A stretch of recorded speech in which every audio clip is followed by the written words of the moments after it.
जलाई गई मिसाल है। बिहार की सरकार लगातार नियोजित शिक्षकों को प्रताड़ित कर रही है। अब सक्षमता परीक्षा ला दिया गया, पहले दक्षता परीक्षा लाया गया, अब सक्षमता परीक्षा लाकर कह रहे परीक्षा दो नहीं तो सेवा से हटा देंगे। 60 साल तक हमारी सेवा पहले ही जब तय हो चुकी है तो फिर बीच में हटाने का प्रमाण क्यों?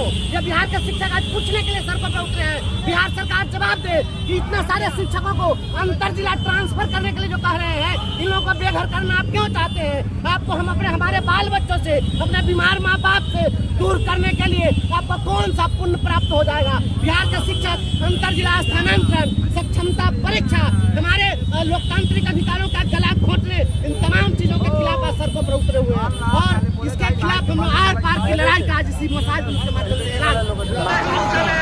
आज के पाठक के विरोध में मसाल जुलूस, लंबी कतारें, जहाँ देखिए दूर दूर तक विरोध कर रहे हैं। उसके पीछे मूलभूत 4 कारण हैं। इस चीज को समझना पड़ेगा कि शिक्षकों को आपत्ति क्या है। तो शिक्षकों की आपत्ति है सबसे पहले कि ये परीक्षा का जो विषय वस्तु है, यह विषय वस्तु बीपीएससी का जो विषय वस्तु है पाठ्यक्रम में वह लिया गया है। तो यह कहीं से भी 20 साल से काम कर रहे शिक्षकों को यह नहीं सूट कर रहा है। दूसरी बात, सबसे गंभीर आपत्ति का विषय है कि राज्य सरकार ने कहा है कि आप फॉर्म भरने के साथ ही 3 दिनों का विकल्प दे दीजिए। तो ये शिक्षकों को अंतर जिला स्थानांतरण की जो कवायद चल रही है, यह सबसे आपत्तिजनक, गंभीर आपत्तिजनक है। क्योंकि पहले से ही लंबे अरसे से स्थानीय निकाय शिक्षक यह मांग करते रहे हैं कि उनको स्वैच्छिक स्थानांतरण का लाभ दिया जाए। जब सारे शिक्षकों को स्वैच्छिक स्थानांतरण का लाभ है तो नियोजित शिक्षकों को क्यों नहीं? और वर्तमान माननीय जो शिक्षा मंत्री महोदय हैं आदरणीय विजय चौधरी जी, यही शिक्षा मंत्री थे 2021 में और इन्होंने ये देखिए इन्होंने नियमावली बनाई थी कि इनको स्वैच्छिक स्थानांतरण का लाभ दिया जाएगा। और यही स्वैच्छिक स्थानांतरण का लाभ देने के लिए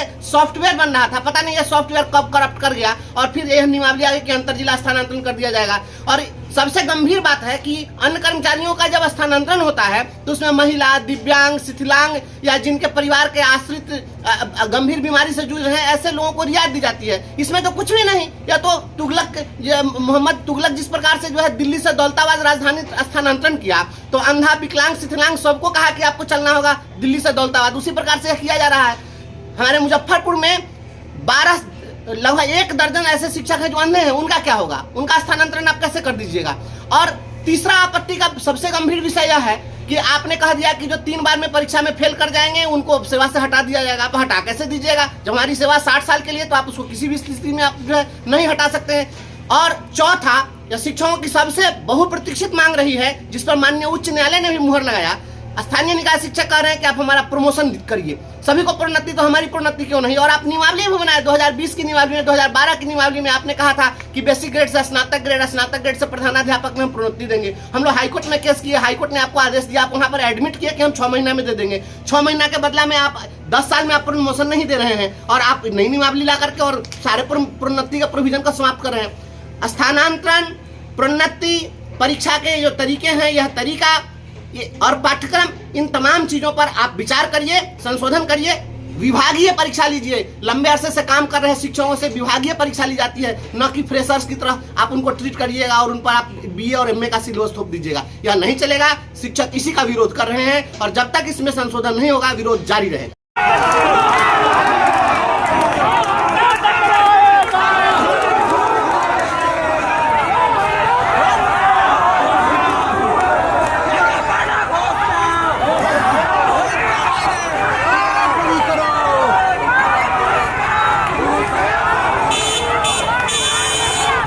नियोजित शिक्षकों का भीड़ है डुमरा सीतामढ़ी।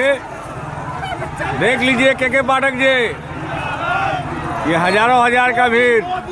हम सब लोग पटना आ रहे हैं 13 तारीख को, अभी भी समय है 2 दिन के लिए।